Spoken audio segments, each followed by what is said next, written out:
జై శ్రీరామ్, జై శ్రీరామ్, జై శ్రీరామ్. పూజ్య గురుదేవులు గాడ్ గారి యొక్క భద్ర ముద్రిక ఒకటి ఇప్పుడు ఆవిష్కరించబోతూ ఉన్నారు. దాన్ని అందరం కూడా తిలకిద్దాం. ఒక అపూర్వమైనటువంటి గౌరవం వారి పేరుతోటి స్టాంప్ రిలీజ్ చేయటం అనేది వేదిక మీద గురువు గారు దాన్ని ఆవిష్కరిస్తూ ఉన్నారు. పక్క తొమ్మిడి రామ్ కుమార్ గారు రక్షణగా ఉన్నారు దానికి.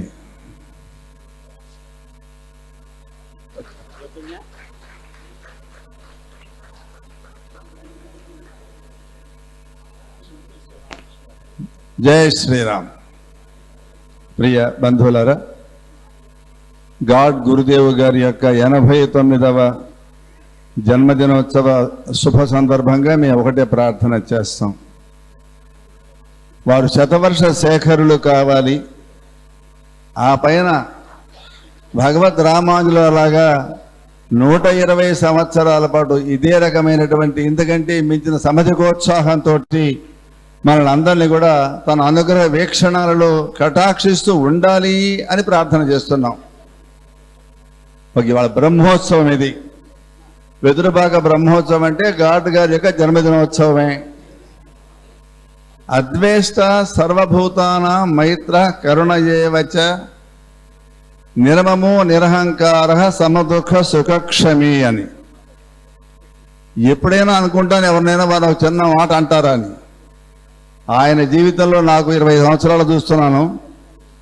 ఎవరి గురించి ఒక అప్రియమైనటువంటి పదం పలకినటువంటి మధుర భాషలు. పూర్వభాషీచ రాఘవ అని రామాయణం చెప్తూ ఉంది. మన పరిచయం అంటూ ఉంటే మనకంటే ముందే వాళ్ళు ప్రేమగా మనల్ని పలకరిస్తారు. మన ఇంట్లో వాళ్ళ క్షేమాల్ని కనుక్కుంటారు.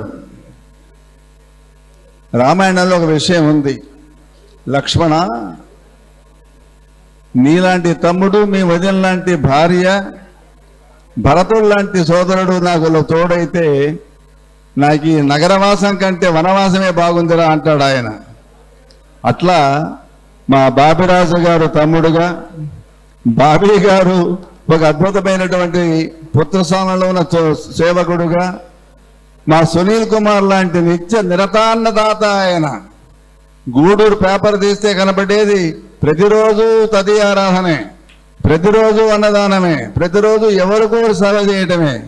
గురువు గారు మాట్లాడే మాటలను డీకోడ్ చేయాలంటే ఒక సునీల్ ఒకటే చేస్తాడు. ఇలాంటి వాళ్ళందరి మధ్య, ఆత్మీయగణం మధ్య హృదయంగా గడుపుతున్నటువంటి జీవితం గాడు గారిది.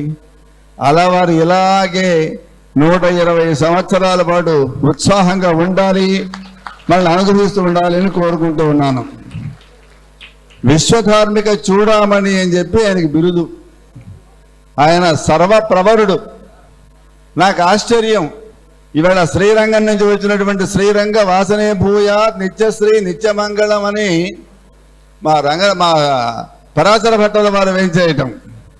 అన్ని సంప్రదాయాల్ని సమాదరించేటటువంటి సుహృత్తు మన గురువు గారు. ఇక్కడ వైష్ణవులకి, శైవులకి, శాక్తేయులకి, గాణాబచ్చులకి ఎక్కడ తేడా ఏమీ లేనటువంటి వ్యవస్థ ఇది. అందువలన ఈ బ్రహ్మోత్సవానికి ఒక విలువ, ఒక గౌరవం అంటూ ఉంది. ఒక్క మాట మనవి చేస్తాను. సర్వప్రవరుడు, సర్వ సంప్రదాయ వరుడు మా గురువు గారు అయినప్పుడు ఈ అన్ని సంప్రదాయాలు సమాదరించబడేవే. చివరిగా ఒక్క మాట, ఇంతమంది ఇక్కడికి రావడానికి కారణం ఏమిటి అని నాకు ఎప్పుడూ ఒక నమ్మకం ఉంది. భగవద్గీతలో ఒక మాట చెప్పారు.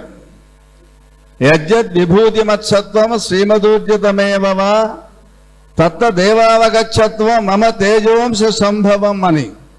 ఎక్కడెక్కడైతే ప్రకాశం ఉంటుందో, ఎక్కడెక్కడైతే వెలుగు ఉంటుందో, ఎక్కడెక్కడైతే ఈ పెక్కు మంది వారిని అభిమానిస్తూ ఉంటారో అది కేవలం భగవంతుని అంశవారులు ఉన్నందువలనేను అని.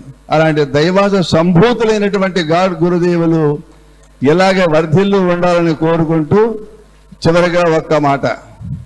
నిన్న యూస్ కెఫీ అని చెప్పి ఒకటి డాక్టర్ ఎకిరాల వేదవ్యాస గారు స్థాపించారు. దానికి మా ఎంవిఎస్ ప్రసాద్ గారు అధ్యక్షులుగా ఉన్నారు. మా సుబ్రహ్మణ్యం గారు ఇక్కడే ఉన్నారు. ఆయన ఆరా మీద ఒక పెద్ద సిద్ధాంతం రాశారు.